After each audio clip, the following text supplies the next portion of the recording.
No hospital ouvi minha esposa dizer: ele merecia descansar. Eu fingindo dormir, ouvindo mentiras. Meu nome é Luciano Miranda. Tenho 65 anos e sempre achei que conhecia minha vida. Achei que conhecia minha família. Achei que conhecia minha esposa. Mas naquela noite fria de junho, dentro de uma UTI no interior de Minas Gerais, descobri que às vezes a gente vive ao lado de estranhos por décadas inteiras. Tudo começou numa tarde de domingo. O céu estava cinzento sobre Três Corações, minha cidade natal. Aquele tipo de tarde em que o vento traz cheiro de chuva, mas a água demora a cair. Eu estava no quintal, podando as roseiras que minha mãe, que Deus a tenha, plantou há mais de 30 anos. Helena, minha esposa, tinha ido visitar uma amiga, ou pelo menos foi isso que ela disse. De repente, senti uma pressão no peito. Não foi dor, não no começo. Foi como se alguém tivesse colocado um peso de 100 quilos em cima do meu coração. Tentei respirar fundo, mas o ar não entrava direito. As pernas ficaram fracas. Segurei no tronco da jabuticabeira velha do quintal e pensei: isso não é normal. Consegui entrar em casa, pegar o telefone e ligar para o seu Antônio, meu vizinho e amigo de 40 anos. A voz dele veio do outro lado preocupada, mas eu mal conseguia falar. Só disse: Antônio, acho que estou passando mal. Preciso de ajuda. Não lembro direito do que aconteceu depois. Sei que o seu Antônio chegou correndo, que chamou a ambulância, que Helena apareceu de algum lugar. Lembro das luzes do hospital, do teto branco passando rápido, de vozes dizendo infarto e precisa estabilizar. Lembro da mão de Helena segurando a minha, mas não lembro do rosto dela. Quando acordei, estava numa cama de UTI. Fios por todo lado, aquele bip constante do monitor cardíaco, cheiro de álcool e remédio no ar. A luz era baixa, aquela luz amarelada de hospital que não é dia nem noite. Tentei mexer a cabeça e uma dor aguda atravessou meu peito. Um enfermeiro apareceu do nada. Me pediu para ficar calmo. Disse que eu tinha sofrido um infarto do miocárdio e que precisava de repouso absoluto. Fiquei ali, olhando para o teto, ouvindo o bip do aparelho. Pensei em tanta coisa. Nos 38 anos de casado com Helena, no Ricardo, nosso filho único que tinha virado advogado em Belo Horizonte. Na fazenda de café que vendi 5 anos atrás, quando a saúde começou a pesar e o corpo já não aguentava mais o trabalho pesado. Pensei em Deus, em como a vida pode mudar num piscar de olhos. Foi na segunda noite de internação que tudo mudou. Eu estava naquele estado entre dormindo e acordado, sabe? Aquele momento em que seu corpo está exausto, mas sua mente continua ligada, processando sons, vozes, movimentos ao redor. Os médicos tinham aumentado a dose dos remédios, e eu flutuava numa espécie de sonolência profunda, mas ainda consciente. Ouvi passos no corredor. Reconheci o som dos sapatos de salto da Helena. Ela entrou no quarto, mas não veio até minha cama. Ficou perto da porta. Então ouvi outras vozes. Ricardo, meu filho, e Júlia, minha nora. A voz da Helena saiu baixa, cuidadosa, como se não quisesse acordar os outros pacientes. Precisamos conversar sobre a situação. Ricardo respondeu, e o tom dele era de cansaço. Mãe, a senhora está segura de que ele não ouve nada? Tenho certeza. Olha o estado dele, Ricardo.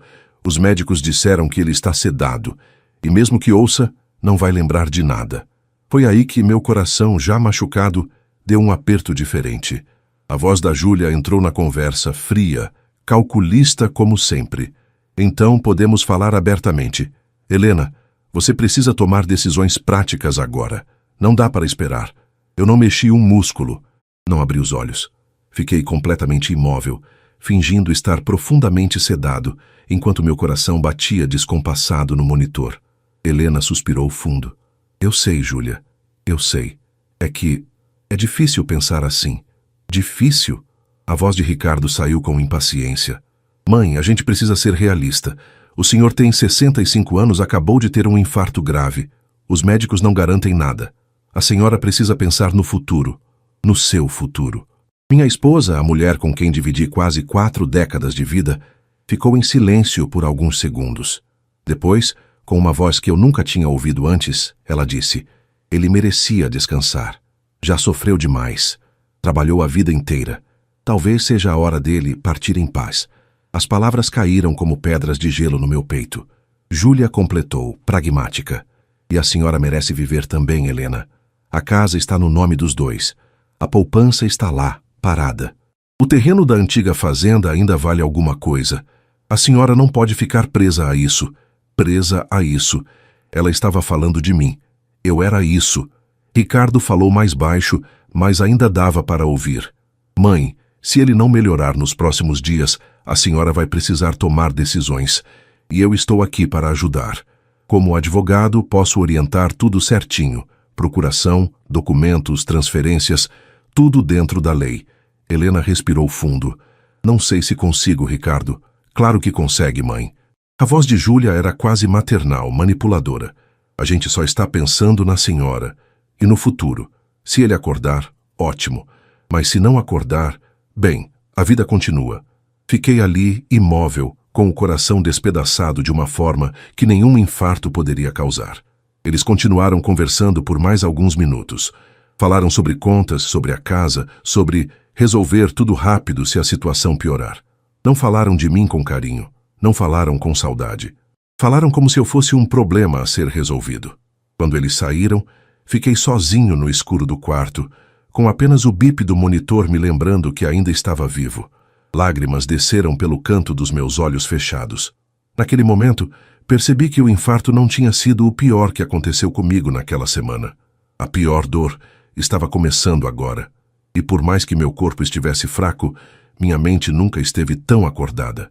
Se você está acompanhando essa história e quer saber como Luciano vai reagir a essa descoberta devastadora, deixe nos comentários de onde você está assistindo. E se inscreva no canal para não perder o próximo capítulo, porque o que Luciano descobre a seguir vai mudar tudo. Deus nunca abandona quem busca a verdade, e a verdade, por mais dolorosa que seja, sempre aparece na hora certa. Continuei fingindo dormir e ouvi minha esposa revelar segredos que destroem 38 anos de casamento. Depois daquela primeira noite, tomei uma decisão. Se eles achavam que eu estava inconsciente, sedado, fora da realidade, então era exatamente isso que eu ia deixar parecer. Mantive os olhos fechados. Controlei minha respiração. Fiquei completamente imóvel, mesmo quando as enfermeiras vinham trocar o soro ou verificar os aparelhos. Porque agora eu precisava saber a verdade completa. E a verdade, descobri, só aparece quando as pessoas acham que ninguém está ouvindo. Na manhã seguinte, o sol entrou pela janela da UTI trazendo aquela luz clara do interior de Minas. Ouvi os pássaros cantando lá fora, o som distante de um sino de igreja marcando as 7 horas. A vida seguia normal para todo mundo, menos para mim. Helena chegou cedo. Ouvi ela conversando com o Dr. Cardoso, meu cardiologista e amigo de longa data. A voz dele era calma, profissional. Dona Helena, o quadro do Luciano está estável. O coração respondeu bem à medicação. Se continuar assim, em 2 ou 3 dias podemos transferi-lo para um quarto comum. E quando ele vai acordar completamente, doutor? Ele já está acordando aos poucos. A sedação está sendo reduzida gradualmente.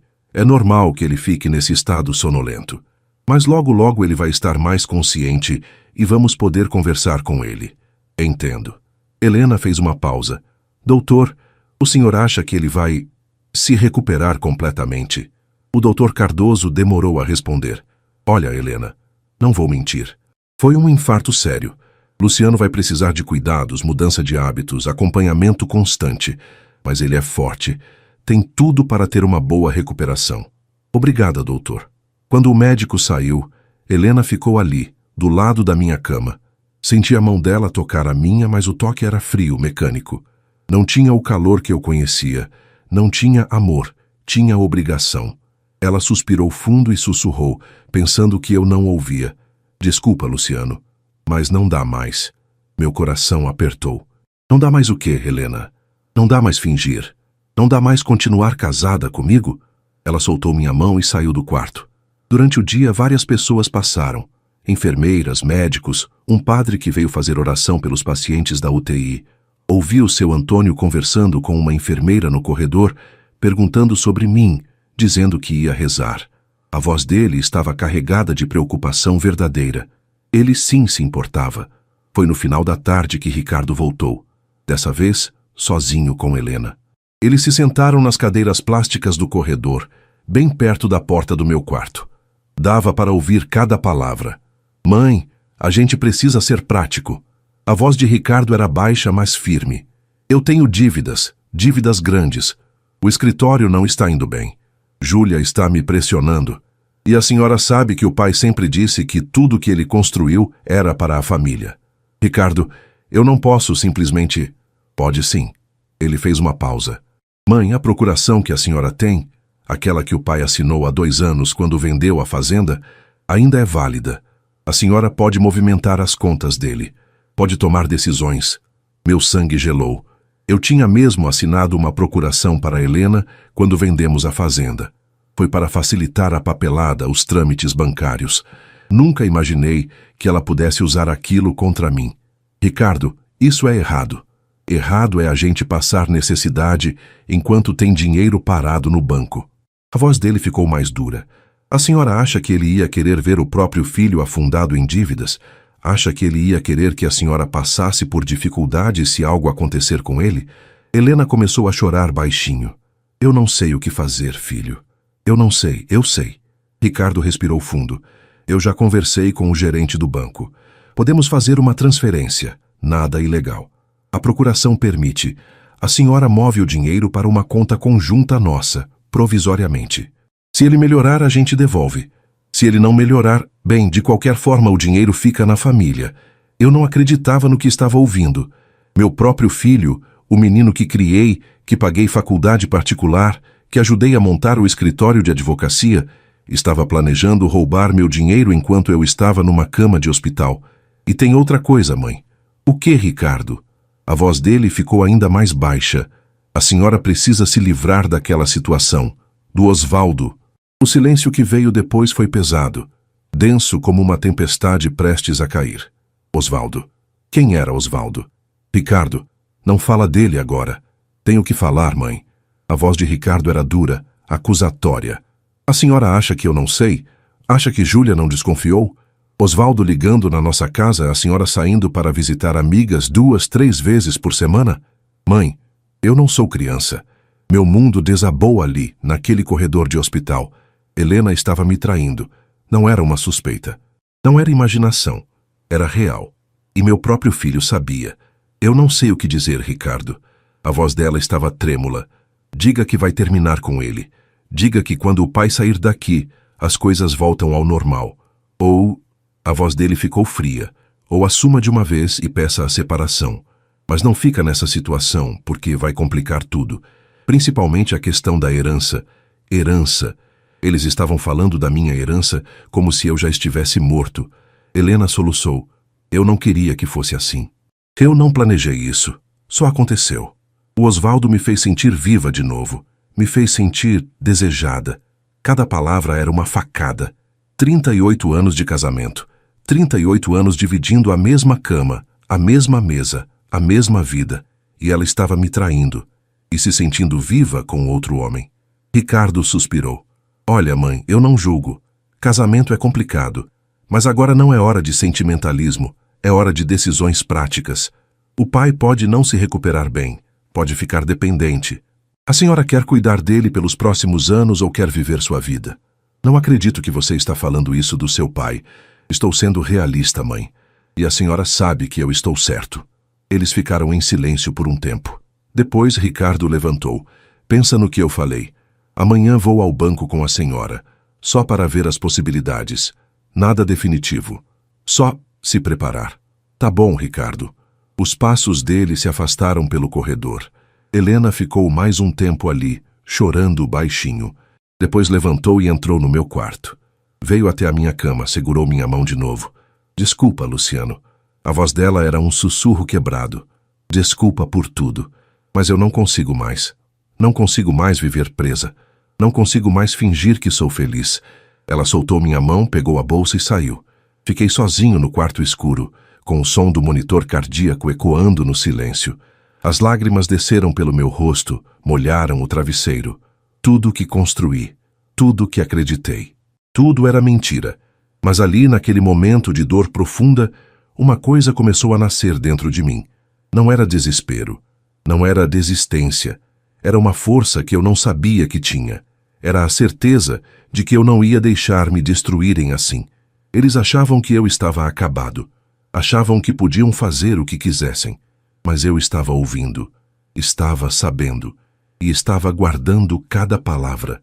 E quando chegasse a hora certa, a verdade ia vir à tona, porque Deus vê tudo e nunca abandona quem busca justiça com dignidade. Se você está acompanhando a história de Luciano e quer saber o que ele vai fazer com tudo que descobriu, deixe um comentário e compartilhe essa história. No próximo capítulo, Luciano sai do hospital e começa a investigar sua própria vida. Recebi alta do hospital e voltei para casa. O que encontrei destruiu minhas últimas esperanças. No quarto dia de internação, o Dr. Cardoso entrou no meu quarto com uma expressão satisfeita. Estava acompanhado de mais 2 médicos e uma residente. Luciano, meu amigo. A voz dele era calorosa, genuína. Tenho uma boa notícia.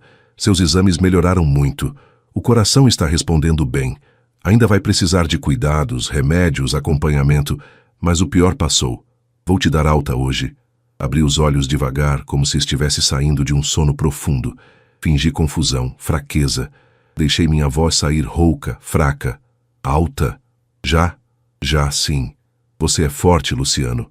Mais forte do que imaginávamos. O Dr. Cardoso sorriu.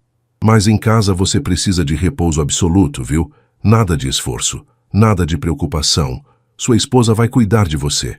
Sua esposa vai cuidar de você, se ele soubesse. Helena foi chamada. Quando ela entrou no quarto e o médico deu a notícia, vi a expressão dela mudar. Por uma fração de segundo vi algo que parecia decepção, surpresa. Não era alívio, não era alegria. Era quase como se minha recuperação fosse um problema. Que bom, doutor. A voz dela saiu automática. Que bom que ele está melhor.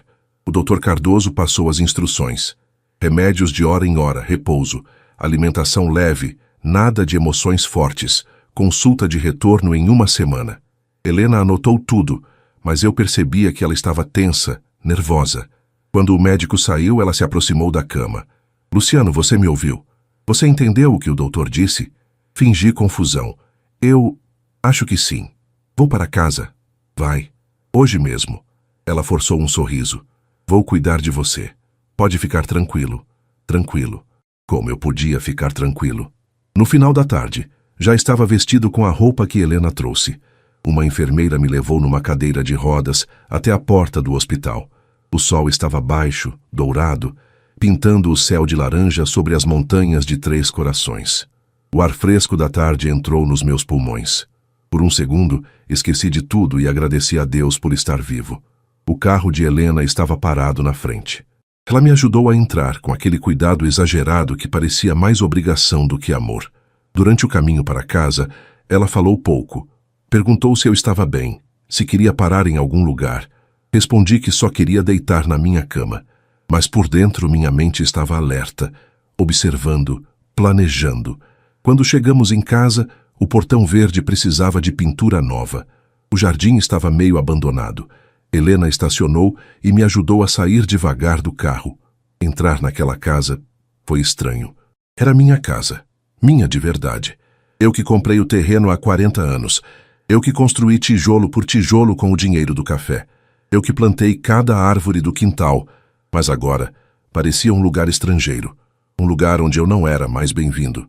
Helena me levou direto para o quarto. A cama estava arrumada, limpa, com um cheiro de lavanda. Ela me ajudou a deitar, ajeitou os travesseiros, trouxe água. Descansa, Luciano. Vou preparar um chá para você. Ela saiu e fechou a porta. Fiquei ali, deitado, olhando para o teto do meu quarto. O ventilador rodava devagar, fazendo aquele som ritmado que eu conhecia há décadas. Na parede, as fotos. Nosso casamento. Ricardo bebê. A fazenda. Viagens antigas. Uma vida inteira registrada ali. Mas tudo era mentira. Levantei devagar da cama. Meu corpo estava fraco, mas não tanto quanto eu deixava parecer. Fui até a janela e olhei para o quintal. As galinhas ciscavam perto do galinheiro. O cachorro, o Pantera, dormia debaixo da mangueira. Tudo tão normal, tão comum, como se nada tivesse mudado. Mas tudo tinha mudado. Ouvi Helena falando ao telefone na cozinha. A voz estava baixa, mas dava para ouvir alguns pedaços. Ele voltou hoje. Não, não está tão mal quanto achávamos. Eu sei. Depois a gente conversa melhor. Com quem ela estava falando? Com Osvaldo? O nome doía como uma ferida aberta. Voltei para a cama antes que ela subisse. Nos dias seguintes mantive a farsa. Fingia estar mais fraco do que realmente estava. Pedia ajuda para coisas simples. Deixava Helena me ajudar a levantar, a ir ao banheiro, a tomar banho. Tudo para que ela continuasse achando que eu estava dependente, vulnerável, incapaz de suspeitar de qualquer coisa. Mas enquanto isso, eu observava.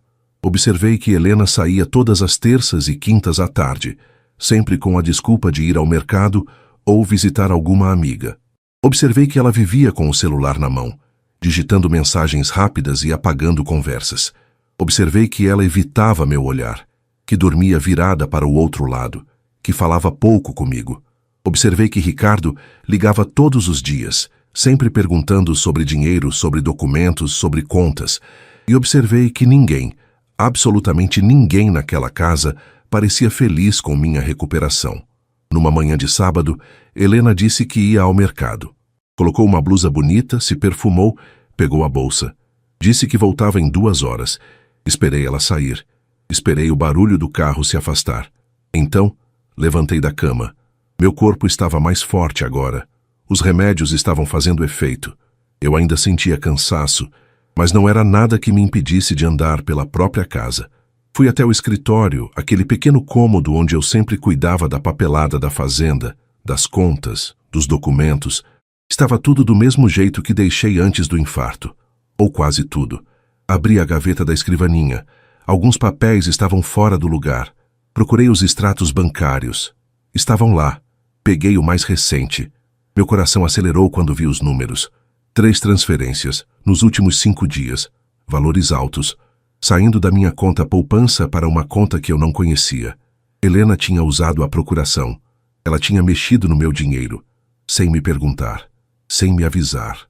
Enquanto eu estava lutando para sobreviver no hospital, ela estava esvaziando minhas contas.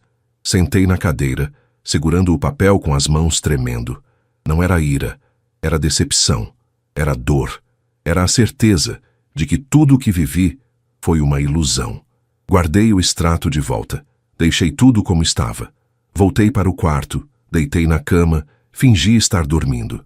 Quando Helena chegou 2 horas depois, entrou no quarto, me olhou dormindo e saiu em silêncio. Mas eu não estava dormindo. Estava pensando. Estava planejando, porque agora eu tinha certeza. Não era só traição. Era roubo. Era interesse. Era maldade. E eu não ia deixar barato. Deus me deu uma segunda chance de viver, e eu ia usar essa chance para fazer justiça. Com sabedoria, com calma, mas com firmeza, porque quem planta traição colhe solidão, e eles ainda iam aprender essa lição. Se você quer saber como Luciano vai provar tudo o que descobriu e o que ele fará para recuperar sua dignidade, deixe nos comentários e não perca o próximo capítulo dessa história que vai mexer com seu coração. Pedi ajuda ao meu vizinho e descobrimos a verdade completa. Era pior do que imaginei. Seu Antônio sempre foi mais que um vizinho. Era um irmão que a vida me deu. 40 anos de amizade verdadeira, daquelas que não precisam de palavras para entender, que estão presentes nos bons e maus momentos. Foi ele quem me salvou no dia do infarto. Foi ele quem rezou por mim enquanto eu estava no hospital. E agora, seria ele quem me ajudaria a descobrir a verdade completa. Numa tarde de terça, quando Helena saiu com a desculpa de ir ao mercado, esperei 15 minutos e atravessei o quintal até a casa do seu Antônio.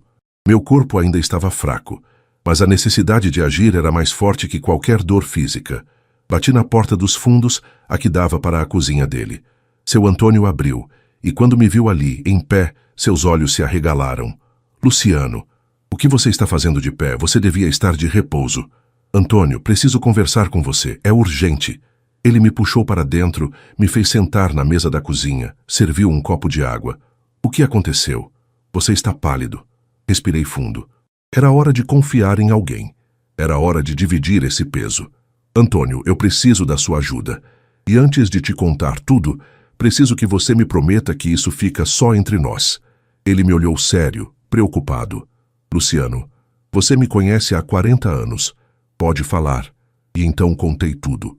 Sobre as conversas que ouvi no hospital. Sobre Helena e o tal Osvaldo. Sobre Ricardo planejando mexer no meu dinheiro. Sobre as transferências bancárias que já tinham sido feitas. Sobre a sensação de que minha vida inteira tinha sido uma mentira. Seu Antônio ficou em silêncio durante todo o relato. Quando terminei, ele passou a mão pelo rosto, incrédulo. Luciano, eu não acredito. A Helena, o Ricardo, não é possível. Eu também não queria acreditar, Antônio. Mas é a verdade. E eu preciso de provas concretas. Preciso saber até onde isso vai. Ele se levantou, nervoso, andando pela cozinha. Que safadeza, Luciano. Que safadeza. Você quase morreu e eles pensando em dinheiro. Por isso preciso da sua ajuda. Eu não posso fazer isso sozinho. Estou fraco ainda. E se eles desconfiarem que eu sei de alguma coisa, vão esconder tudo. Seu Antônio sentou de novo. Me olhou nos olhos. O que você quer que eu faça? Quero que você me ajude a descobrir quem é esse Osvaldo. Quero saber há quanto tempo isso está acontecendo. Quero provas da infidelidade. E quero entender o que Ricardo está fazendo exatamente com meu dinheiro. Ele assentiu devagar. Pode deixar comigo. Eu tenho alguns contatos. Conheço gente que conhece gente. Vamos descobrir. E tem que ser discreto, Antônio. Ninguém pode saber que estou investigando. Pode confiar. Nos dias seguintes, seu Antônio se tornou meu detetive particular. Ele era discreto, inteligente e conhecia metade da cidade. Começou fazendo perguntas casuais aqui e ali, no mercado, na padaria, no posto de gasolina. 3 Corações é cidade pequena. Todo mundo conhece todo mundo. E informação circula rápido quando você sabe perguntar do jeito certo. Enquanto isso, eu continuava em casa, fingindo estar fraco, observando Helena. Anotava mentalmente cada saída dela, cada telefonema suspeito, cada comportamento estranho. Numa quinta-feira à tarde, quando Helena saiu de novo, seu Antônio apareceu na minha janela. Fez sinal para eu ir até a cerca que dividia nossos quintais. Fui devagar, como se estivesse apenas tomando um ar. Luciano, descobri quem é o Osvaldo. A voz dele estava baixa, séria. Quem é? Osvaldo Teixeira tem 50 anos. É vendedor de uma loja de materiais de construção aqui na cidade. Solteiro.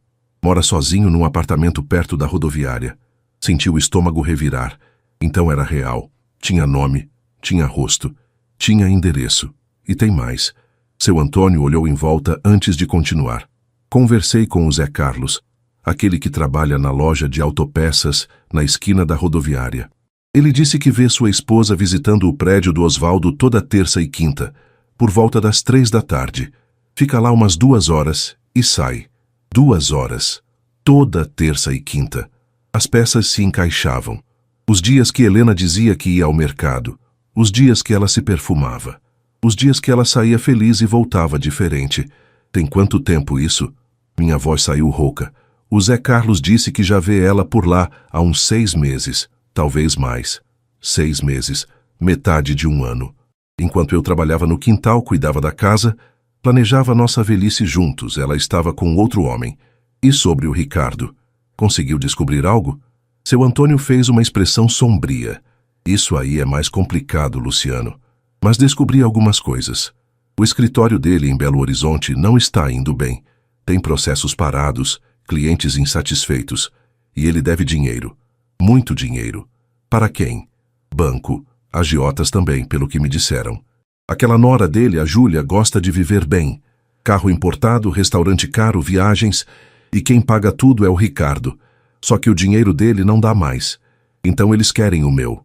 Exatamente. Fiquei em silêncio, digerindo tudo aquilo. Meu filho. Meu único filho.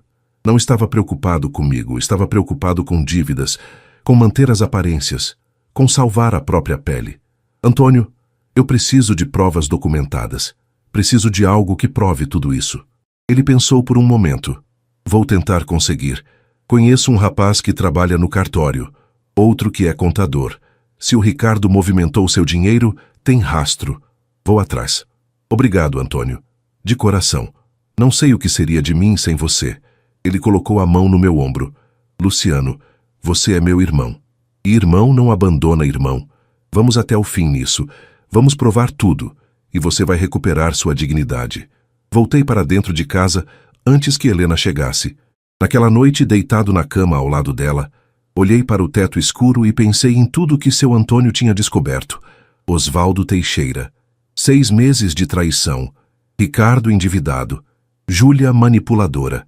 Meu dinheiro sendo desviado. Era pior do que imaginei. Não era só uma crise. Não era só um erro. Era um plano. Era intencional. Era friamente calculado. Mas agora eu sabia. E saber é poder. Virei de lado e fechei os olhos. Mas não para dormir. Para orar. Deus, me dê sabedoria. Me dê força. Me mostre o caminho certo para fazer justiça. Não quero vingança. Quero verdade. Quero dignidade. Quero que cada um colha o que plantou. E Deus ouviu minha oração, porque nos próximos dias mais verdades iam aparecer, e cada uma delas me preparava para o momento em que eu finalmente ia agir. Se você está acompanhando a história de Luciano e quer ver como ele vai usar essas informações para mudar o jogo, deixe seu comentário e compartilhe essa história. O próximo capítulo mostra o momento em que Luciano busca orientação espiritual e toma a decisão final. Fui até a igreja buscar orientação. O que o padre me disse mudou tudo. O peso no peito não era mais do coração, era da alma. Descobrir traição, mentiras, interesse onde deveria haver amor, isso machuca de um jeito que remédio nenhum cura. E eu sabia que precisava de algo mais que provas e estratégias. Precisava de orientação espiritual. Precisava entender o que Deus queria que eu fizesse com tudo aquilo. Numa manhã de sábado, quando Helena foi para a casa de uma prima, vesti uma camisa simples, calcei um sapato confortável e saí de casa. Caminhei devagar pelas ruas de Três Corações. O sol estava morno, o vento trazia cheiro de café das fazendas ao redor. Algumas pessoas me cumprimentaram, perguntaram como eu estava, disseram que tinham rezado por mim. A cidade inteira sabia do meu infarto. Mas ninguém sabia da dor maior que eu carregava. A igreja de Nossa Senhora da Conceição ficava a 6 quadras de casa. Era uma construção antiga, com paredes brancas e um sino que tocava todos os dias ao meio-dia. Minha mãe me levava ali quando eu era criança. Foi lá que casei com Helena. Foi lá que batizamos Ricardo. Entrei pela porta lateral. O interior estava fresco, silencioso. Cheiro de incenso e vela acesa. Algumas senhoras rezavam o terço na frente do altar. A luz colorida dos vitrais pintava o chão de azul e vermelho. Sentei num banco do fundo e fechei os olhos.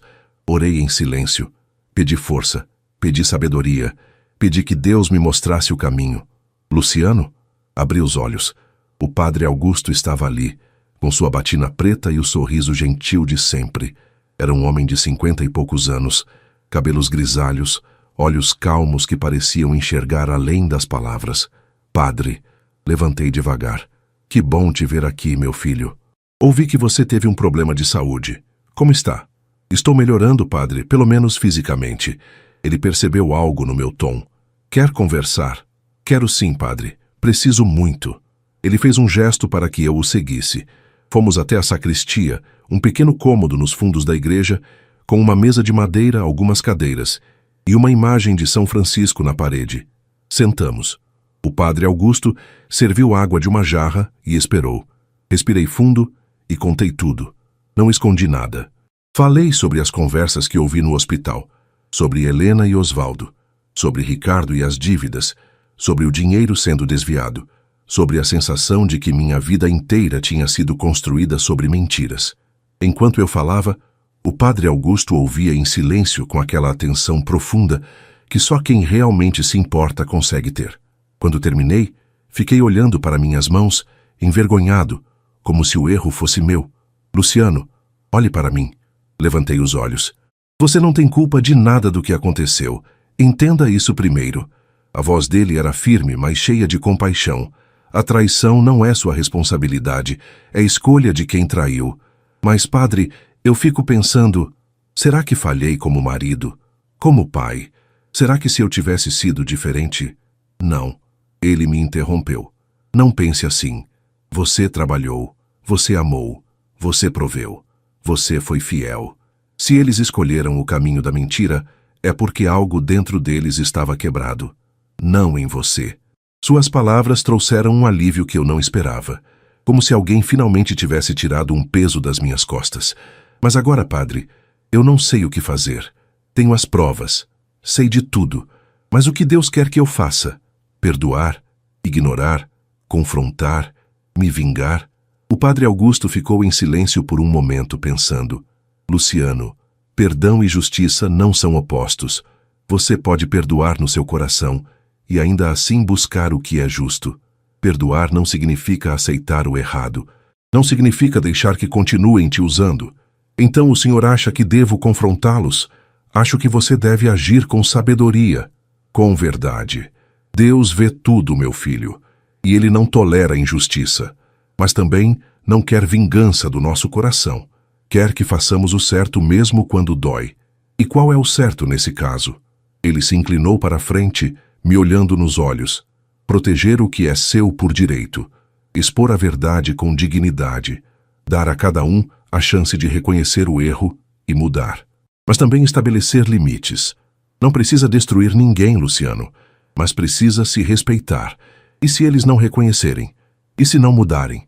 Então você segue em frente, reconstrói sua vida, com ou sem eles, porque sua dignidade não depende de ninguém além de você e de Deus. Fiquei em silêncio, deixando aquelas palavras entrarem profundamente no meu coração. Padre, o senhor acha que ainda dá tempo de recomeçar? Aos 65 anos? Ele sorriu, um sorriso cheio de fé. Luciano, enquanto há vida, há tempo. Deus te deu uma segunda chance quando te salvou daquele infarto. Agora Ele está te mostrando a verdade para que você possa viver com autenticidade. Não desperdice isso. Não fique preso numa mentira só porque é confortável ou porque tem medo de recomeçar. E sobre o perdão, padre, eu consigo perdoar mesmo sentindo tanta dor? Perdão é um processo, meu filho. Não acontece de uma hora para outra. Começa com a decisão de não deixar a mágoa te consumir, de entregar tudo nas mãos de Deus e confiar que Ele vai cuidar da justiça. Você pode perdoar Helena no coração e ainda assim terminar o casamento. Pode perdoar Ricardo e ainda assim estabelecer limites. Perdão não é ingenuidade, é liberdade. Aquelas palavras tocaram fundo na minha alma. Era exatamente isso que eu precisava ouvir. O que o senhor acha que devo fazer agora? O padre Augusto respirou fundo. Primeiro, cuide da sua saúde, corpo e alma. Segundo, reúna todas as provas de forma organizada. Terceiro, busque orientação legal com um advogado de confiança. Quarto, quando chegar a hora certa, confronte com a verdade. Não com raiva, não com ódio, mas com firmeza. E quinto, confie em Deus. Ele já está abrindo caminhos novos para você. Ele pegou minha mão. Vou rezar por você, Luciano, todos os dias, e quando precisar conversar, estarei aqui. Obrigado, padre. De coração. Saí da igreja com o coração mais leve. O sol estava alto agora, iluminando as ruas de Três Corações. O sino tocou meio-dia, ecoando por toda a cidade. Eu tinha clareza agora, sabia o que precisava fazer. Não era sobre vingança, não era sobre destruir ninguém, era sobre verdade, sobre justiça, sobre dignidade e sobre confiar que Deus estava comigo nessa jornada. Voltei para casa devagar, observando tudo ao meu redor com olhos novos. As árvores, as casas, as pessoas. A vida era preciosa, curta demais para ser desperdiçada em mentiras, e eu ia viver o resto dos meus dias com verdade, custasse o que custasse, porque quem anda com Deus anda com a cabeça erguida, e eu não ia baixar mais a minha. Se você está acompanhando essa história e quer saber como Luciano vai usar essa orientação espiritual para enfrentar os traidores, deixe seu comentário. No próximo capítulo, todas as peças do quebra-cabeça se encaixam e Luciano prepara o confronto final. Com a ajuda de um advogado, descobri a dimensão real da traição. Foi além do que imaginei. 2 semanas depois da conversa na igreja, seu Antônio bateu na minha janela numa tarde de quarta-feira. O olhar dele estava sério, mas havia uma luz de vitória ali. Luciano, consegui tudo. Vem ver. Atravessei o quintal até a casa dele. Na mesa da cozinha havia uma pasta marrom cheia de papéis. Meu amigo abriu a pasta com cuidado. Isso aqui é ouro, Luciano. Ouro puro. O que você conseguiu? Ele começou a separar os documentos. Primeiro, os extratos bancários completos. Consegui com um conhecido que trabalha no banco. Não foi fácil, mas ele devia um favor para mim. Aqui estão todas as movimentações da sua conta nos últimos 6 meses. Peguei os papéis. Minha mão tremia. Ali estava tudo registrado. 7 transferências. Valores altos. Todas feitas por Helena, usando a procuração. E todas indo para a mesma conta. Para quem é essa conta que recebeu as transferências? Seu Antônio apontou para outro papel.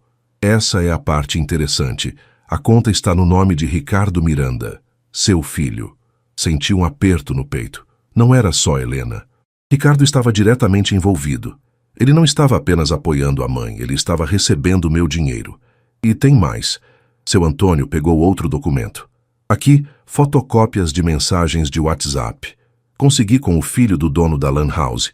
Ele é técnico de celular e, bem, digamos que ele tem suas manhas. Como conseguiu as mensagens da Helena? Ela levou o celular para consertar semana passada. Tela rachada. O rapaz fez backup de tudo antes de arrumar. E me passou algumas coisas. Era antiético, talvez. Mas naquela altura eu precisava da verdade. E a verdade estava nesses papéis. Li as mensagens. Era uma conversa entre Helena e Osvaldo. Mensagens de amor. Planos de ficarem juntos quando eu morresse. Osvaldo dizendo que ela merecia ser feliz. Helena dizendo que logo, logo estaria livre. Livre. Ela queria ficar livre de mim. E aqui. Seu Antônio colocou mais um papel na minha frente. Conversa entre Helena e Ricardo. Olha a data. 3 dias depois do seu infarto. Ali com atenção. Helena. Filho, preciso que você me ajude a resolver as coisas enquanto ele está no hospital. Ricardo. Já estou cuidando, mãe. A procuração permite. Vou fazer as transferências hoje, mas precisa ser rápido. Helena. E se ele perguntar depois? Ricardo. Se ele melhorar, a gente diz que foi para proteger o dinheiro, investimento, essas coisas. Se ele não melhorar, bem, não vai poder perguntar. Meu estômago revirou. Eles tinham planejado tudo. Tinham calculado. Haviam previsto as 2 possibilidades. Minha morte ou minha recuperação. E em ambas eles ganhavam. Tem mais uma coisa, Luciano. Seu Antônio pegou outro documento. Esse aqui é mais sério. É uma minuta de testamento. Estava na casa da sua nora, Júlia. Um conhecido meu que faz limpeza na casa deles viu e fotografou. O que é? Uma minuta de testamento, no seu nome. Já preenchida, só faltando sua assinatura. Peguei o papel. Era um testamento falso. Ou melhor, um testamento preparado para eu assinar sem saber. Nele, tudo que eu tinha ficaria para Helena em caso de morte, e depois dela, tudo para Ricardo. Nada estava em nome de instituições de caridade que eu sempre quis apoiar. Nada para a igreja. Nada para causas que eu acreditava. Tudo para eles. Eles iam me fazer assinar isso? Provavelmente sim. Aproveitando que você estava fraco, confuso, medicado, te colocariam uma caneta na mão e diriam que era só um documento de rotina. Isso é criminoso. É. E é por isso que você precisa de um advogado, um bom, alguém que não tenha nada a ver com o Ricardo. Conhece alguém? Seu Antônio assentiu. Conheço. Dr. Renato Farias, advogado em Varginha, especialista em direito de família e sucessões. Homem sério, de confiança. Posso marcar para você? Marca. Quanto antes, melhor. 2 dias depois, numa sexta-feira de manhã, seu Antônio me levou até Varginha, cidade vizinha a 3 Corações. Disse para Helena que ia me levar para uma consulta médica. Ela nem desconfiou. O escritório do Dr. Renato ficava numa sala ampla, com estantes cheias de livros jurídicos e uma mesa de madeira imponente. Ele era um homem de uns 60 anos, cabelos brancos, óculos de grau, expressão séria, mas gentil. Senhor Luciano, conte-me tudo. Sem pressa. E eu contei. Dessa vez com todos os documentos na mesa. Extratos bancários, mensagens, minuta de testamento, tudo. Doutor. Renato foi examinando cada papel com atenção. De vez em quando anotava algo num bloco. Quando terminei, ele tirou os óculos e me olhou sério. Senhor Luciano, o senhor está sendo vítima de um esquema grave. Isso aqui configura várias coisas. Uso indevido de procuração, apropriação indébita, falsidade ideológica e possivelmente tentativa de estelionato. Se esse testamento fosse assinado sob coação ou aproveitando de sua condição de saúde, seria nulo e ainda poderia gerar processo criminal. Eles podem ser presos, tecnicamente, sim, dependendo de como o senhor quiser proceder. Eu não quero prisão, pelo menos não de cara. Quero justiça. Quero meu dinheiro de volta. Quero que reconheçam o que fizeram. E quero me proteger legalmente. Dr. Renato assentiu. Então vamos fazer o seguinte. Primeiro vou entrar com uma ação para anular essa procuração imediatamente. Segundo, vou bloquear todas as contas para que não haja mais movimentações sem sua autorização expressa. Terceiro, vou notificar Ricardo para devolver os valores transferidos. Quarto, vou iniciar o processo de divórcio baseado em infidelidade comprovada. E quinto, vamos fazer um novo testamento, esse sim de verdade, com suas vontades reais. Quanto tempo isso leva? Algumas semanas para as medidas iniciais. Mas o importante é que, a partir de agora, o senhor está protegido. Eles não vão conseguir mexer em mais nada. E eles vão saber que fui eu? Vão. Mas nessa altura, senhor. Luciano, o senhor precisa deixar de se esconder. É hora de agir. Ele estava certo, era hora. Saí do escritório do Dr. Renato com uma sensação estranha. Era medo misturado com alívio. Medo do confronto que estava por vir. Alívio por finalmente estar tomando controle da situação. No caminho de volta para Três Corações, seu Antônio dirigia em silêncio. Até que disse, Luciano, você está fazendo a coisa certa. Eu sei, Antônio, mas não é fácil. Nunca é. Mas melhor fazer o certo com dor do que aceitar o errado com comodismo. Quando chegamos em casa, Helena estava na sala assistindo televisão. Me olhou desconfiada. Demorou hoje. A consulta foi demorada. Respondi, mantendo a calma. Ela voltou os olhos para a TV. Subi para o quarto, deitei na cama, olhei para o teto. Em breve, tudo ia explodir. Em breve, a verdade ia vir à tona. Em breve, cada um ia enfrentar as consequências das próprias escolhas. E eu estava pronto, porque Deus estava comigo. E quando Deus está conosco, a verdade sempre prevalece. Se você quer saber como Luciano vai expor toda essa traição e o que acontece quando Helena e Ricardo descobrem que ele sabe de tudo, não perca o próximo capítulo. A verdade está prestes a vir à tona. Fingi uma recaída e os reuni no hospital. Era hora de expor toda a verdade. Dr. Renato tinha me orientado. O confronto precisava ser feito da maneira certa, com testemunhas, com provas, num ambiente controlado e com todas as medidas legais já tomadas. Não podia ser na emoção, tinha que ser estratégico. Foi aí que tive uma ideia. E quando contei para o Dr. Cardoso, meu médico e amigo, ele topou me ajudar. Numa tarde de segunda-feira, 3 semanas depois da consulta em Varginha, fingi passar mal em casa. Segurei o peito, gemi de dor, deixei meu corpo desfalecer na cadeira da sala. Helena veio correndo. Luciano, o que foi? O peito. Não consigo respirar. Ela pegou o telefone nervosa e ligou para a ambulância. A voz dela tremia. Não sei se era preocupação genuína ou medo de perder o acesso aos meus bens antes do tempo. A ambulância chegou rápido. Os paramédicos me colocaram na maca, mediram pressão, fizeram perguntas. Eu respondia com dificuldade, ofegante, mantendo a farsa. No hospital, o Dr. Cardoso me esperava. Ele sabia de tudo. Eu tinha contado para ele dias antes, mostrado as provas, pedido sua ajuda. E ele, indignado com a situação, aceitou participar do plano. Luciano, vamos fazer alguns exames. A voz dele era profissional, convincente. Helena, a senhora pode aguardar na sala de espera? Doutor, é grave? Vamos avaliar. Mas é melhor chamar a família, pelo sim, pelo não. O rosto de Helena ficou pálido. Fui levado para um quarto reservado. Não era UTI dessa vez. Era um quarto particular, espaçoso, com uma mesa grande e cadeiras suficientes, perfeito para o que eu planejava. Dr. Cardoso fechou a porta e me olhou. Tem certeza disso, Luciano? Tenho. É agora ou nunca. Ele assentiu. Então vamos em frente. Já avisei a equipe. Todos sabem que é uma situação delicada. Helena ligou para Ricardo. Menos de 1 hora depois, ele chegou ao hospital com Júlia. Estavam nervosos, apressados. Dr. Renato, meu advogado, também chegou. Discretamente. Entrou pela porta lateral direto para o meu quarto, trazendo uma pasta com todos os documentos. Seu Antônio estava lá também, não como protagonista, mas como testemunha, como irmão, como apoio. E o padre Augusto veio, com sua batina preta e seu rosário, para dar suporte espiritual e também servir como testemunha moral do que ia acontecer. Tudo pronto, todos no lugar. Dr. Cardoso foi até a sala de espera. Família Miranda? Podem vir comigo, por favor.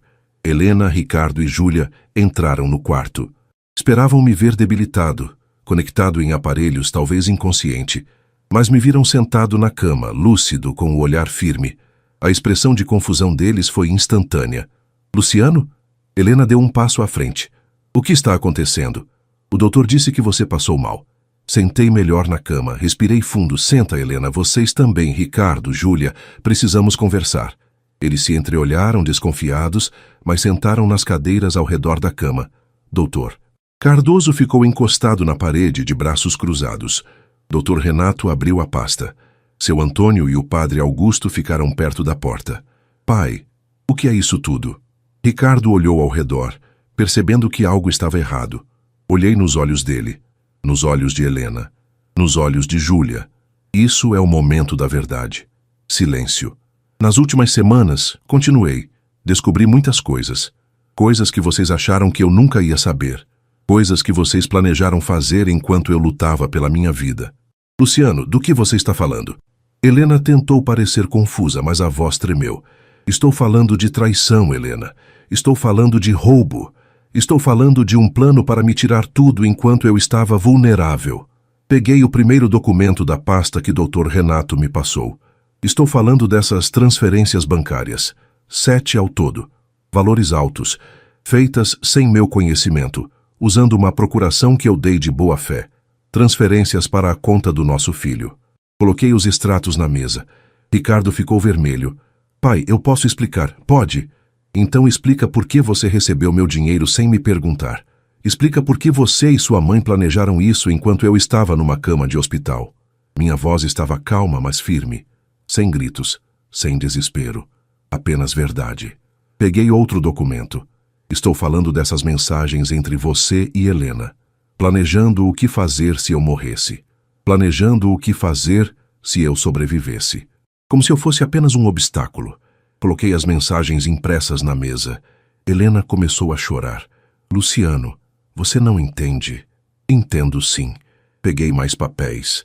Entendo que você está tendo um caso com Oswaldo Teixeira há 6 meses. Que você ia visitá-lo toda terça e quinta. Que você disse para ele que logo estaria livre para ficarem juntos. O silêncio no quarto era ensurdecedor. Júlia estava branca. Ricardo olhava para o chão. Helena chorava. E por último, peguei a minuta de testamento falso. Estou falando desse testamento que vocês prepararam para eu assinar sem saber, para garantir que tudo ficasse para vocês. Coloquei o papel na mesa com força. Pai, Ricardo tentou falar, mas não encontrou palavras. Você o quê, Ricardo? Você que sempre foi meu orgulho. Você que estudou com meu dinheiro. Você que eu ajudei a montar a vida. Você estava planejando me roubar. A voz dele saiu fraca, quebrada. Eu estava com dívidas, pai. Muitas dívidas. Eu não sabia o que fazer. E a solução era roubar de mim, era desejar que eu morresse? Não era isso. Ele levantou a voz. Não era isso, pai. Eu só precisava de ajuda. Então por que não pediu? Por que não conversou comigo? Por que preferiu se juntar com sua mãe e planejar tudo pelas minhas costas? Ele não respondeu. Virei para Helena. E você? 38 anos de casamento. 38 anos que eu achei que eram verdadeiros. Mas não eram, né? Você estava infeliz. Estava querendo ser livre. Estava com outro homem. Luciano, eu... Tentei. A voz dela saiu entre soluços. Tentei ser feliz com você. Mas eu não consegui. Me sentia presa. Me sentia invisível. Então era só ter conversado comigo. Era só ter pedido separação. Mas não. Você preferiu me trair. Preferiu mexer no meu dinheiro. Preferiu planejar meu futuro como se eu fosse um objeto. Ela baixou a cabeça, chorando. Dr. Renato se aproximou. Senhores, sou o Dr. Renato Farias, advogado do Sr. Luciano. Informo que todas as movimentações financeiras irregulares foram bloqueadas. A procuração foi anulada judicialmente. Os valores transferidos deverão ser devolvidos integralmente. E um processo de divórcio por infidelidade já foi protocolado. Ricardo levantou, desesperado. Pai, por favor, senta, Ricardo. Ele sentou. Olhei para os três. Eu podia ter feito isso de maneira pior. Podia ter chamado a polícia. Podia ter processado criminalmente. Podia ter exposto vocês na cidade inteira. Mas não fiz. Sabe por quê? Porque aprendi com Deus que justiça não é vingança. É verdade. É dignidade. Respirei fundo. Ricardo, você vai devolver cada centavo que pegou. Vai pagar suas dívidas com seu próprio trabalho. E vai aprender a ser homem de verdade. Helena, o divórcio vai seguir. Vou te dar uma parte justa dos bens porque ainda tenho respeito pela lei. Mas você vai sair da minha vida. E vai viver essa liberdade que tanto queria. Júlia, você não vai receber nada. Porque você nunca foi família de verdade. Me levantei da cama, firme. E agora todos vocês vão sair deste quarto. Vão voltar para suas casas e vão pensar no que fizeram. Helena se levantou, trêmula. Luciano, desculpa. Desculpa não muda o que aconteceu, Helena. Mas eu te perdoo. Não por você, por mim, para que eu possa seguir em paz. Eles saíram, cabisbaixos, envergonhados. Quando a porta fechou, sentei na cama, exausto, aliviado. Doutor, Cardoso colocou a mão no meu ombro. Você foi muito corajoso, meu amigo. Seu Antônio abraçou. Estou orgulhoso de você. O padre Augusto fez o sinal da cruz. Que Deus te abençoe, Luciano. Você fez o certo. Eu tinha feito. Finalmente tinha feito. E pela primeira vez em semanas respirei com tranquilidade. A verdade tinha vencido. E agora, eu podia recomeçar. Se você quer saber como fica a vida de Luciano depois desse confronto e o que acontece com Helena, Ricardo e Júlia, não perca o próximo capítulo. O desfecho está próximo. Depois do confronto, cada um enfrentou as consequências. A cidade inteira soube da verdade. Três Corações é cidade pequena. E em cidade pequena a notícia voa. O que aconteceu no hospital naquela segunda-feira se espalhou como fogo em palha seca. Em 2 dias, toda a cidade sabia. Sabiam da traição de Helena. Sabiam do esquema de Ricardo. Sabiam que Luciano Miranda, o homem honesto e trabalhador que todos conheciam, tinha sido vítima da própria família. E a reação das pessoas foi unânime: indignação. Na semana seguinte ao confronto, Helena tentou sair de casa para ir ao mercado. Quando entrou, algumas mulheres viraram o rosto. Outras sussurraram entre si, apontando. Dona Lourdes, que era amiga dela há 20 anos, passou direto sem cumprimentar. Helena voltou para casa com a sacola meio vazia e os olhos vermelhos. A padaria onde ela ia toda manhã buscar pão virou um território hostil. Seu Geraldo, o dono, a atendeu com frieza. Não fez as piadas de sempre, não perguntou da família, apenas cobrou e entregou o troco em silêncio.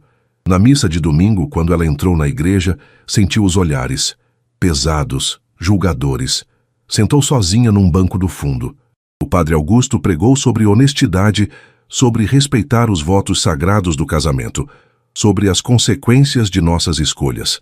Helena saiu antes da comunhão, com a cabeça baixa. Osvaldo Teixeira, o amante, também não escapou. A loja de materiais de construção onde ele trabalhava começou a perder clientes. Homens que compravam ali há anos passaram a ir para o concorrente. A esposa do dono, Dona Aparecida, católica fervorosa, fez pressão para que ele fosse demitido. E foi. Osvaldo perdeu o emprego, perdeu a reputação. E quando Helena mais precisava dele, ele sumiu. Mudou de cidade sem dar satisfação. Helena ficou sozinha, com a liberdade que tanto queria, mas sem ninguém ao lado. Ricardo enfrentou consequências diferentes, mas igualmente duras. Precisou devolver todo o dinheiro que tinha transferido da conta do pai. Vendeu o carro importado de Júlia. Vendeu alguns móveis. Pegou empréstimo com juros altos para cobrir o que faltava. Que ainda assim as dívidas continuavam. Júlia, que sempre gostou da vida confortável, não aguentou a pressão. 2 semanas depois do confronto, fez as malas e foi embora. Pediu separação. Disse que não tinha casado para passar dificuldades. Ricardo ficou sozinho no apartamento em Belo Horizonte, afundado em dívidas e arrependimentos. Ele tentou ligar para mim algumas vezes. Deixou mensagens pedindo desculpas, dizendo que estava arrependido, que tinha errado, que queria uma chance de consertar as coisas. Eu ouvi as mensagens, mas não respondi. Ainda não, não por vingança, mas porque algumas feridas precisam de tempo para cicatrizar, e porque Ricardo precisava aprender que ações têm consequências, que não basta pedir desculpas. É preciso mudar de verdade. Enquanto isso, minha vida tomava um rumo diferente. O divórcio foi oficializado em 3 meses. Dr. Renato conduziu tudo de forma rápida e eficiente. Helena ficou com metade do valor da casa, como manda a lei. Ficou com o carro dela. Ficou com uma parte da poupança. Justo, mas não generoso. Ela saiu da casa onde vivemos por décadas e foi morar num apartamento pequeno no centro da cidade, sozinha, com a liberdade que queria, mas também com a solidão que plantou. Eu fiquei com a casa, com o quintal que cuidei por anos, com as roseiras da minha mãe, com as jabuticabeiras, com o Pantera, meu cachorro fiel, e fiquei com a paz de ter feito a coisa certa. Dr. Renato também ajudou a refazer meu testamento. Dessa vez, do jeito que eu realmente queria. Parte dos bens para instituições de caridade, parte para a igreja, parte para um fundo que ajudaria jovens de famílias humildes a estudar, e uma parte, pequena mas justa, ficaria para Ricardo. Não porque ele merecia, mas porque eu ainda tinha esperança de que um dia ele seria um homem melhor. Minha saúde melhorou. Segui à risca as orientações do doutor Cardoso.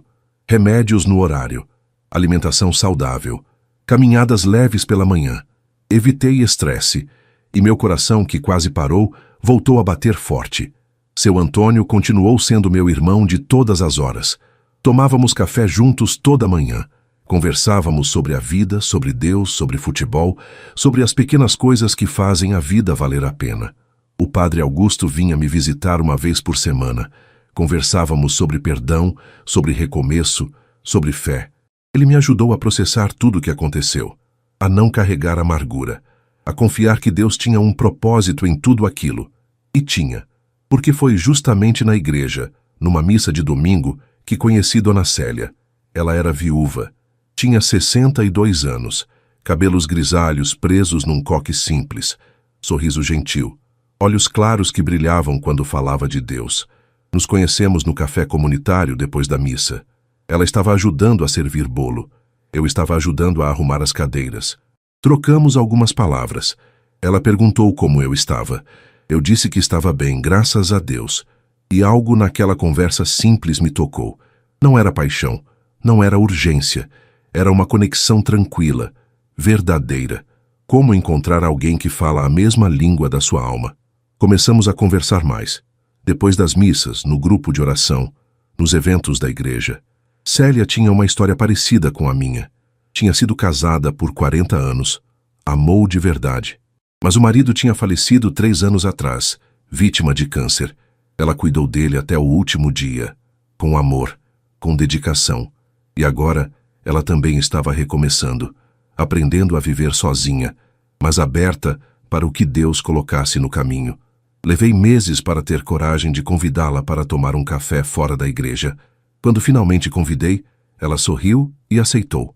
Fomos numa padaria simples, no centro da cidade. Pedimos café com leite e pão de queijo. Conversamos por 2 horas. Sobre a vida, sobre perdas, sobre fé, sobre esperança. E no final, quando nos despedimos, ela segurou minha mão e disse: Luciano, Deus está escrevendo uma história nova na sua vida. Não tenha medo de virar a página. Aquelas palavras ficaram comigo. Porque era verdade. Deus estava escrevendo uma história nova. E eu estava deixando. Na cidade, as pessoas começaram a me ver de forma diferente. Não como a vítima coitada, mas como o homem que teve coragem de buscar a verdade. O homem que não se deixou destruir. O homem que escolheu a dignidade. Seu João da oficina mecânica me parou na rua um dia. Luciano, queria te dizer que você deu uma lição de vida para muita gente aqui. A forma como você lidou com tudo foi de homem de verdade. Dona Maria, da farmácia, me abraçou quando fui buscar remédios. Que Deus te abençoe, Luciano. Você merece toda a felicidade do mundo. E o mais incrível, comecei a receber mensagens de pessoas que eu nem conhecia direito. gente que tinha passado por situações parecidas, gente que se inspirou na minha história para buscar sua própria justiça, para não aceitar traição, para não viver em mentiras. Percebi então que minha dor não tinha sido em vão. Tinha um propósito, tinha um significado maior. E enquanto Helena colhia solidão, enquanto Ricardo colhia consequências, enquanto Júlia colhia abandono, eu estava colhendo paz. Porque quem planta verdade, colhe dignidade. Quem planta justiça, colhe respeito. E quem confia em Deus, nunca fica desamparado. A vida estava recomeçando, e dessa vez com alicerces verdadeiros. Se você quer saber o desfecho final dessa história e como Luciano encontra a verdadeira felicidade, não perca o próximo capítulo. O melhor ainda está por vir. Ricardo bateu na minha porta pedindo perdão. O que fiz foi o mais difícil da minha vida. 6 meses tinham passado desde o confronto no hospital. 6 meses em que minha vida se reconstruiu, tijolo por tijolo, oração por oração. Eu e Dona Célia estávamos nos conhecendo melhor. Nada apressado, nada forçado. Apenas 2 corações maduros aprendendo a confiar de novo. Tomávamos café depois da missa. Caminhávamos pela praça nas tardes de sol. Conversávamos sobre tudo e sobre nada. Ela me fazia rir. Me fazia lembrar que ainda havia beleza no mundo. Me fazia sentir que recomeçar não era trair o passado, era honrar o presente que Deus me deu. Minha saúde estava ótima, o coração forte, a pressão controlada. Doutor Cardoso tinha dito na última consulta: Luciano, você está melhor agora do que estava antes do infarto. Parece até que renasceu. E era verdade. Eu tinha renascido. Mas ainda havia uma ferida que não tinha cicatrizado completamente. Ricardo, meu filho, ele tinha mandado algumas mensagens nos primeiros meses, pedindo desculpas, dizendo que estava trabalhando para pagar as dívidas, que tinha entendido o erro, que queria uma chance. Eu li todas, mas não respondi. Não porque não me importava, mas porque sabia que perdão verdadeiro não é barato, não é rápido, não é superficial. Até que numa tarde de sábado, 6 meses depois de tudo, ouvi uma batida na porta. Abri. Era Ricardo. Mas não era o Ricardo que eu conhecia. Não era o advogado bem vestido, confiante, cheio de certezas. Era um homem quebrado, magro, com olheiras profundas, roupa simples, cabelo desgrenhado. Pai. A voz dele saiu rouca, emocionada. Fiquei parado ali, na porta, sem saber o que fazer. Posso entrar? Ele perguntou com os olhos marejados. Respirei fundo. Dei um passo para o lado. Pode. Ele entrou devagar, como se estivesse pisando em terreno sagrado. Olhou ao redor. A casa estava diferente. Mais limpa, mais organizada. Sem a presença de Helena. Sem a tensão de antes. Sentamos na sala. O silêncio era pesado. Ricardo olhou para as próprias mãos. Pai, eu sei que não mereço estar aqui. Sei que não mereço seu tempo, mas precisava vir. Precisava te ver. Precisava te dizer que sinto muito. Fiquei em silêncio, apenas ouvindo. Sinto muito por tudo, por ter duvidado de você, por ter colocado dinheiro acima da nossa relação, por ter te tratado como um obstáculo. A voz dele quebrou. Eu fui o pior filho que alguém poderia ter, e você não merecia isso. Ele começou a chorar. Não era choro manipulador, não era choro de quem quer algo em troca, era choro de arrependimento genuíno. Esses 6 meses foram os piores da minha vida, pai. Perdi tudo. Júlia me deixou. Perdi o apartamento. Tive que vender quase tudo para pagar as dívidas. Estou morando num quarto alugado, trabalhando em 2 empregos para sobreviver. Ele enxugou as lágrimas com as costas da mão. Mas sabe o que foi pior? Não foi perder o dinheiro. Não foi perder as coisas, foi perder você. Foi saber que decepcionei o único homem que sempre acreditou em mim. O homem que me deu tudo, que me ensinou a ser gente. E eu joguei tudo fora. Meu coração apertou. Era meu filho ali, quebrado, arrependido, humano. Pai, eu não vim aqui pedir que você me perdoe. Não mereço perdão. Vim pedir que pelo menos você saiba que estou arrependido de verdade. Que aprendi a lição. Que entendi que família não é sobre dinheiro. É sobre respeito, sobre amor, sobre verdade. Ele me olhou nos olhos. E vim te dizer que você fez certo. Em tudo. no confronto, no divórcio, em me fazer pagar pelo que fiz. Você me deu a maior lição da minha vida. E só agora, depois de perder tudo, eu entendi. Fiquei em silêncio por um longo tempo, só olhando para ele. Então, respirei fundo. Ricardo, você me machucou profundamente, não só pelo dinheiro, mas pela traição, pela falta de respeito, por ter desejado que eu morresse para facilitar sua vida. Ele baixou a cabeça envergonhado. Mas, continuei, também aprendi algo nesses meses. Aprendi que perdão não é esquecer, não é fingir que nada aconteceu. Perdão é escolher não deixar a mágoa te consumir. É entregar nas mãos de Deus e confiar que Ele vai cuidar. Ricardo levantou os olhos esperançoso. Eu te perdoo, filho. As lágrimas voltaram a descer pelo rosto dele. Não porque você merece, mas porque eu mereço viver em paz. E porque ainda acredito que você pode se tornar um homem melhor. Pai, ele tentou falar, mas a emoção não deixou. Mas, levantei a mão. Perdão não significa que tudo volta a ser como antes. Não significa que vou esquecer. Significa que estou te dando uma chance de reconstruir. Devagar, com verdade, com respeito. Ele assentiu, enxugando as lágrimas. Vou fazer por merecer, pai. Juro que vou. Levantei da cadeira, fui até ele e coloquei a mão no seu ombro. Ricardo, eu te amo. Sempre vou te amar. Você é meu filho. Mas amor também é sobre limites. É sobre consequências. É sobre crescimento. Ele me abraçou. E pela primeira vez em meses, senti que talvez, só talvez, meu filho estivesse de volta. Não o Ricardo de antes, mas um Ricardo novo, melhor. Nos dias seguintes, Ricardo começou a me visitar de vez em quando. Sempre respeitoso, sempre humilde, nunca pedindo nada, apenas querendo estar presente. Contei para Célia sobre a visita dele. Ela sorriu. Luciano, perdão é uma das coisas mais difíceis que existe, mas também é uma das mais libertadoras. Ela estava certa. Perdoar Ricardo não foi fácil, mas foi necessário. Não por ele, por mim. Porque carregar rancor é como carregar uma pedra pesada no peito. Cansa, machuca, impede de caminhar. E eu queria caminhar, queria viver, queria aproveitar essa segunda chance que Deus me deu. Numa tarde de domingo, depois da missa, Célia e eu estávamos caminhando pela praça. O sol estava morno, as crianças brincavam, o cheiro de pipoca vinha de um carrinho na esquina. Luciano, posso te perguntar uma coisa? Pode. Você já pensou em recomeçar de verdade? Ela me olhou com aqueles olhos claros, gentis. Como assim? Em ter alguém ao seu lado. Em não viver sozinho. Em construir algo novo. Meu coração acelerou. Célia, eu estou pensando nisso, mas tenho medo de errar de novo. Ela segurou minha mão. Luciano, o erro não foi amar. O erro foi escolher quem não te valorizava. Mas agora você está diferente, mais sábio, mais cuidadoso. E eu também estou aqui. Não com pressa, não com expectativas irreais, mas com vontade de construir algo verdadeiro. Olhei para ela e vi verdade, vi sinceridade, vi uma companheira de verdade. Célia, eu gostaria muito disso, de construir algo novo, com você. Ela sorriu, e o sorriso dela iluminou meu dia inteiro.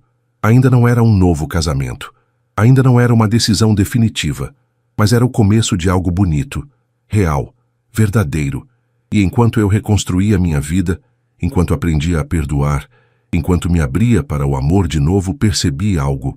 Deus nunca me abandonou, nem no hospital, nem na traição, nem na dor.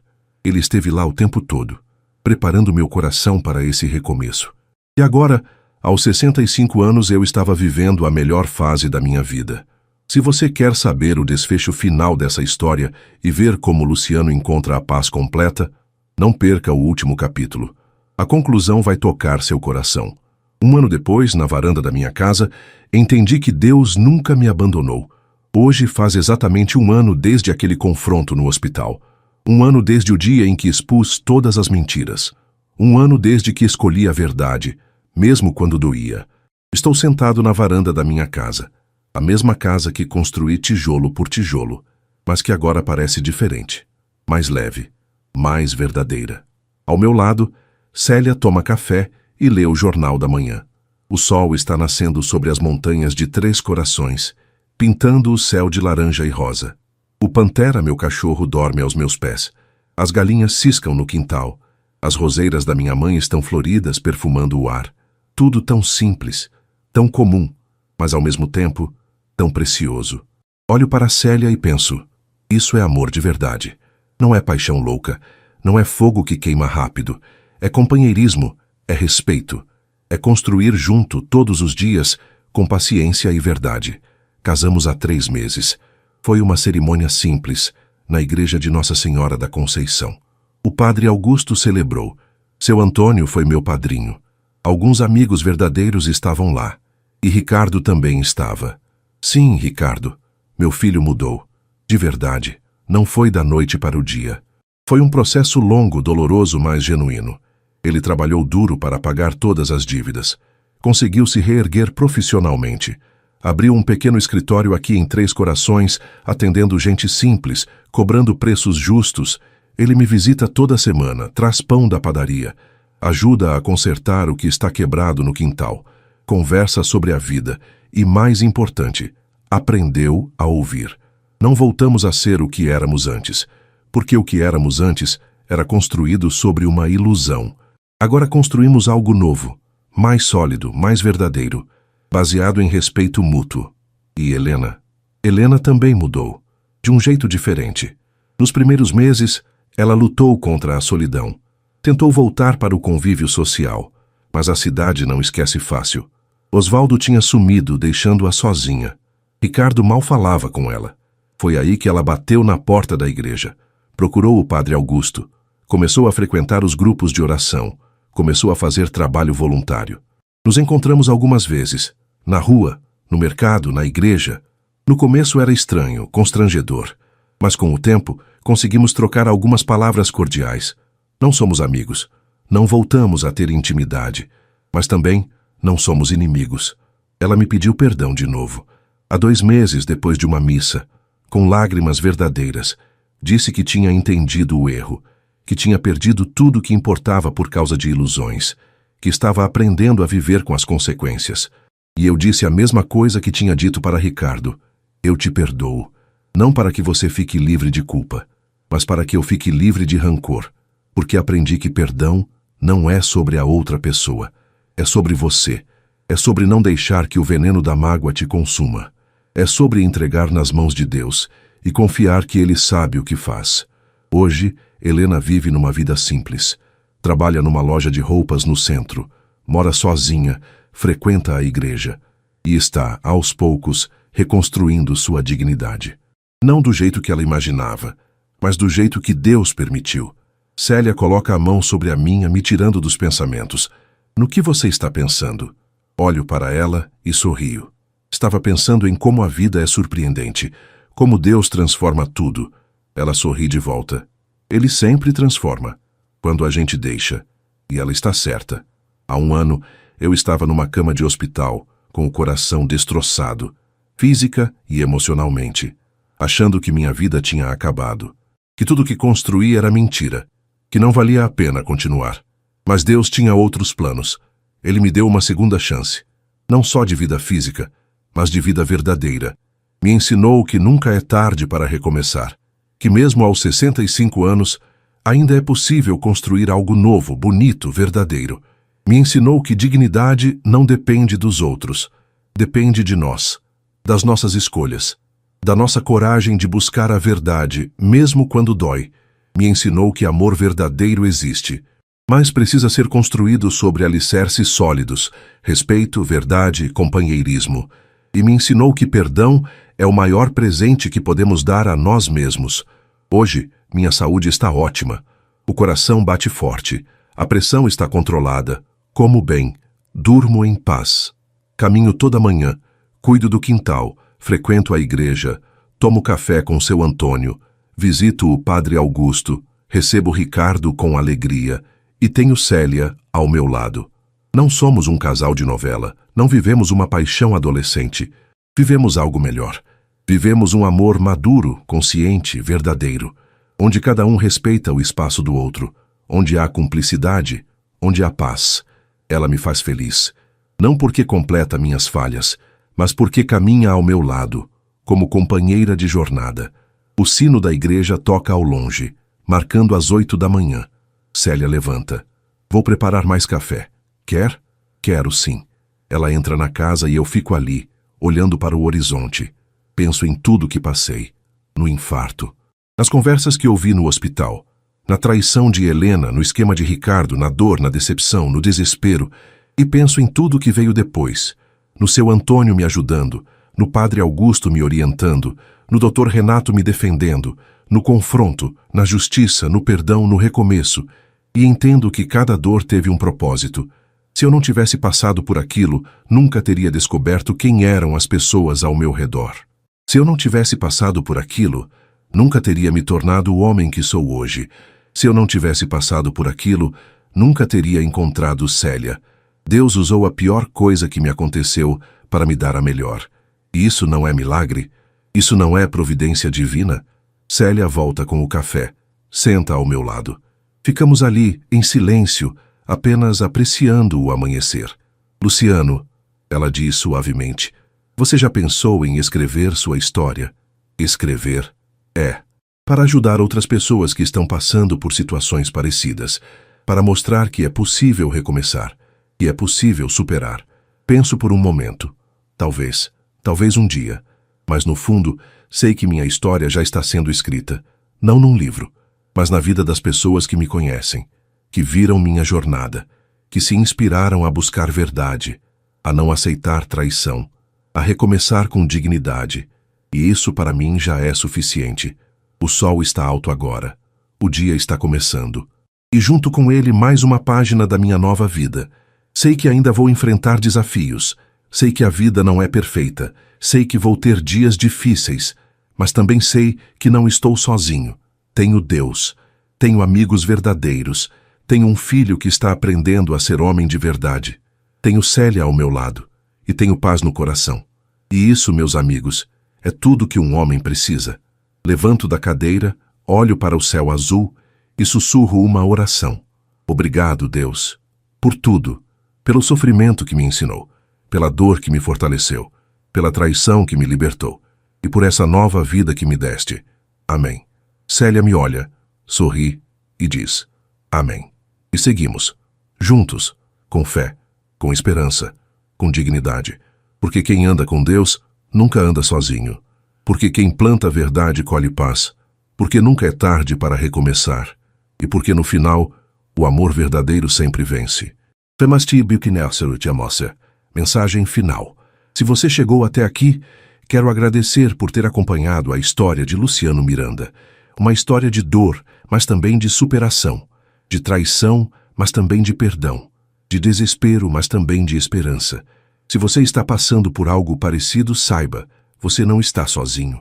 Deus vê tudo, e Ele tem um plano para a sua vida. Confie, busque a verdade, tenha coragem. E nunca deixe de acreditar que é possível recomeçar. Deixe nos comentários sua cidade, seu estado, e se essa história tocou seu coração de alguma forma.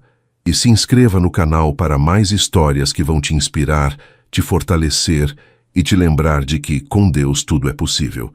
Que Deus abençoe você e sua família. Até a próxima história.